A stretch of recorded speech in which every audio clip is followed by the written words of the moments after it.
Thank you, Alex. And my first takeaway from Alex's work is a bit of a cheat, because I'm not convinced it's actually a policy response, but I'm going to say it anyway because I feel really passionately about it. It's that we need more science done like this, and we need to talk about it in this way more. We need to talk more about local impacts to local audiences of policymakers.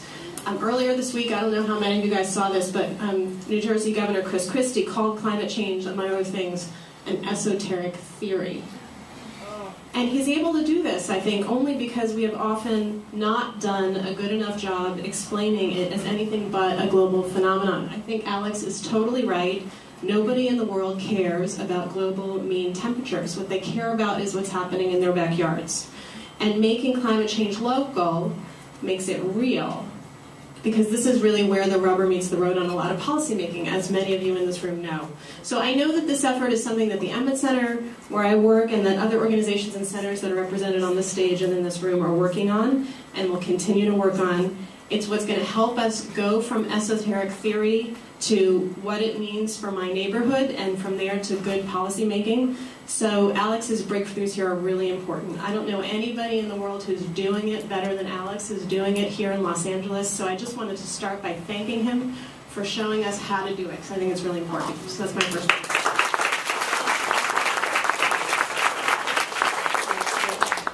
So my second point relates to Alex's data about what happens under a business as usual scenario.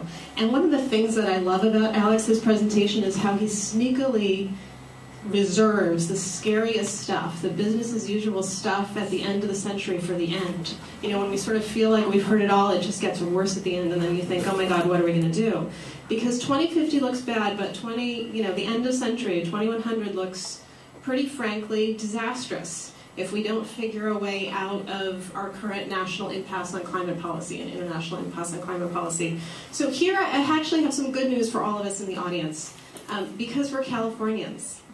And so we're already helping to support some of the strongest, most innovative greenhouse gas emission reduction policies in the world. We have path-breaking clean car standards, greenhouse gas emission standards for cars that have now propagated across the country. We have energy efficiency measures that are the best in their class. We're pushing the envelope on renewable portfolio standards. We now have an economy-wide cap-and-trade program that's the first in the country, that's been up and running. I see Mary Nichols in the audience, so I can't help but give her a nod on this point. Thank you, Mary. We're doing really incredible local work with Beth Gines and others in the city of Los Angeles on cool roofs that I know you will hear a little bit more about from Jonathan Parfrey, and public transit. So we're getting it done in California, and you heard Alex reference California's efforts as ones that need to be replicated in order to reach his ideal mitigation scenario.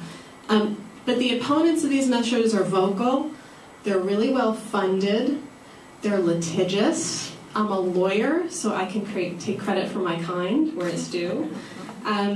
And what that means is we really need to make sure California's policymakers hear from those of us who support these measures. Each of us individually, but also through our businesses, our institutions, our neighborhoods, our communities, our temples, our churches, whatever institutions and community structures we belong to that we can employ to support California's efforts and Los Angeles and other local efforts, we should be employing toward that effort. Because with the slowdown of adoption of national measures on climate change and with the near death of international efforts, California really is the most important game in town. Now, and I think for the next clearly 2 to 5 years, all eyes nationally and even beyond are on California to see if it can work here, to see if it works for our economy, and I know this is something JR is going to talk about, I debated whether to do this, but to an appropriate sort of a out-of-context reference, we need to be protecting these measures and growing them, just like Sarah Palin's mama grizzly bears, protect their baby cubs. We need to grow support for them politically, because it's really, as I said, the only game in town. So to get a little bit more specific on how to do this, to me, this means all of us should be lobbying to ensure, for example, that Proposition 39 $2.5 billion are spent well in a way that certainly reduces greenhouse gas emissions, but also boosts jobs and boosts community support and political support for energy efficiency measures. The same thing with California's cap-and-trade auction revenues. They should be used in a way that boosts political support, is visible to voters, is visible to neighborhoods in their own backyard, and that resonates with folks on these local impact levels that we have heard today are so powerful. And we need to speak out about what's working, and if it's not working, we need to help it work better in California to show that it can work here. And this leads to my last and shortest takeaway from Alex's presentation. California's progress is important, but I'm sure Mary would be the first to admit it's not sufficient. No, California never wanted to go this alone. It doesn't want to go it alone. What we can do in California is show that it works so that we can all become terrific ambassadors to other jurisdictions to grow these programs and to help restart a strong national climate program and then take it even beyond our shores, as we've already started to do. Many of you probably saw the news that California has now linked with Quebec's cap-and-trade program. California has a really proud history of inciting stronger environmental and climate policy elsewhere. As I said, it served as a model for our new national clean car standards. It's already serving as a model for cap-and-trade programs in other jurisdictions. And we have the real power to be a success story here. So I just want to encourage all of us to be strong voices, to show what's working in California, and if it's not working, to learn lessons and share lessons from what hasn't worked here.